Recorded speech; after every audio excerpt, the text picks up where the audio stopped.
সুইজারল্যান্ডের জেনেভায় তৃতীয় দফার বৈঠকে মুখোমুখি হয়েছে যুক্তরাষ্ট্র ও ইরানের প্রতিনিধিরা। ২৬ ফেব্রুয়ারি টানা প্রায় ৩ ঘণ্টা ধরে চলে গুরুত্বপূর্ণ এই আলোচনা। বৈঠক শেষে ইরানের পররাষ্ট্র মন্ত্রণালয় জানিয়েছে দুই দেশের মধ্যে আলোচনা অব্যাহত থাকবে। তবে আলোচনার ভেতরের খবর জানিয়েছে মার্কিন প্রভাবশালী সংবাদ মাধ্যম ওয়াল স্ট্রিট জার্নাল। তাদের প্রতিবেদনে বলা হয়েছে, যুক্তরাষ্ট্র ইরানের সামনে কঠোর শর্ত দিয়েছে। ওয়াশিংটনের দাবি, ইরানকে তাদের ৩টি প্রধান পারমাণবিক স্থাপনা ফোর্দো, নাতানজ এবং ইস্পাহান কেন্দ্র সম্পূর্ণ ভেঙে ফেলতে হবে এবং সব কার্যক্রম বন্ধ করতে হবে। এছাড়াও ইরানের কাছে থাকা সব সমৃদ্ধকরণকৃত ইউরেনিয়াম যুক্তরাষ্ট্রের কাছে হস্তান্তরের প্রস্তাবও দেওয়া হয়েছে।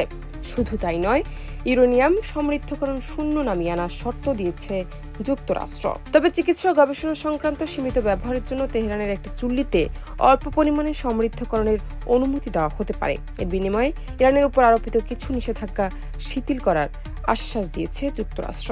আর শর্ত পূরণ হলে আর নিষেধাজ্ঞা প্রত্যাহারের কথাও বলা হয়েছে।